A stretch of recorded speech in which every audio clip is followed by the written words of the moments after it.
Hello guys, আসসালামু আলাইকুম। Welcome back to Mawa's kitchen. আশা করি আপনারা সবাই ভালো আছেন। তো আজকে আমি আপনাদেরকে কেকের রেসিপি দেখাতে চলেছি। আশা করি আপনারা সম্পূর্ণ ভিডিওটি দেখবেন। তো প্রথমে আমি এখানে 1.5 কাপ পরিমাণ ময়দা নিয়ে নিচ্ছি। এটা আমি ভালো করে ছেঁকেও নেব। এর উপর নিয়ে নিচ্ছি 1/2 চামচ পরিমাণ বেকিং পাউডার, নিয়ে নিচ্ছি 1/2 চামচ পরিমাণ কর্নফ্লাওয়ার। পুরোটাকে আমি এভাবে ছেঁকে নিয়েছি। এরপর আমি এর উপর একটি ডিম দিয়ে ভালো করে ফেটিয়ে নিয়েছি। এখন এখানে আমি আমার ইচ্ছের মতো চিনি দিয়ে দিচ্ছি। আপনারা আপনাদের ইচ্ছে মতো চিনির পরিমাণ বাড়িয়ে বা কমিয়ে নিতে পারেন। এখন এই চিনিটাকে ডিমের সাথে ভালোভাবে মিশিয়ে নিচ্ছি। এখন আমি এতে 1 চামচ পরিমাণ কোকো পাউডার ইউজ করব। যেহেতু আপনাদের ইসুমনি চকলেট কেক খেতে চেয়েছে, তাই আমি এই ব্র্যান্ডের কোকো পাউডারটি ইউজ করছি। এখন এতে আমি অল্প অল্প করে ডিমের উপর নিয়ে ভালোভাবে মিশিয়ে নিব। মিশাতে মাঝখানে আমি এতে 1/2 কাপ পরিমাণ দুধ দিয়ে দিচ্ছি আর এটাকে ভালো করে মিশিয়ে নিচ্ছি।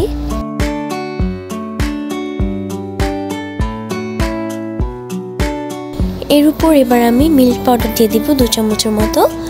এটা আমি ভালো করে ছেঁকে নেব। এবার এর উপর আমি রান্নার যে তেল সেটা 2 চামচ পরিমাণ নিয়েছি। আমি এখানে আন্দাজে দিয়ে দিয়েছি, আপনারা চাইলে মেপে নিতে পারেন। এখন আমি এটাকে ভালো করে মিশিয়ে নিচ্ছি। এখন আমি এরকম একটি পাত্রে কেক তৈরি করে নেব। এতে আমি প্রথমে তেল ব্রাশ করে নিয়েছি আর এখন আমি এর উপরে মিশ্রণটি ঢেলে দিব।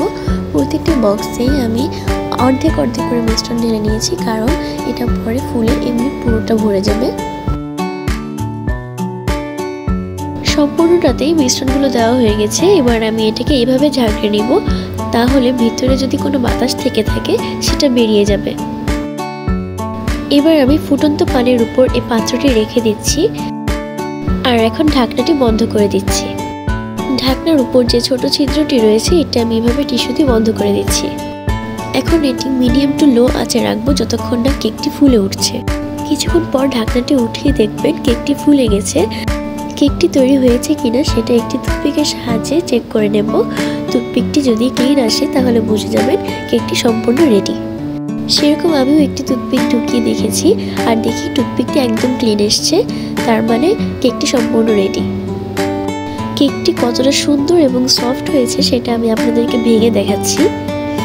আপনারা দেখতে পাচ্ছেন কেকটি অনেক সুন্দর হয়ে এসছে। এভাবেই আপনারা ঘরে বসে কেক তৈরি করে ফেলতে পারবেন। কেক বানানো অনেক ইজি। আপনারা আমার এই রেসিপিটি দেখে ট্রাই করবেন আর কেমন হয়েছে অবশ্যই কমেন্টে জানাবেন। লাইক শেয়ার করতে তো ভুলবেন না। আর এরকম আরও রেসিপি পেতে চাইলে ওই পেজটি ফলো করে দিবেন। দেখা হচ্ছে নতুন আরেকটি ভিডিওতে। ততদিন ভালো থাকবেন, সুস্থ থাকবেন। আসসালামু আলাইকুম।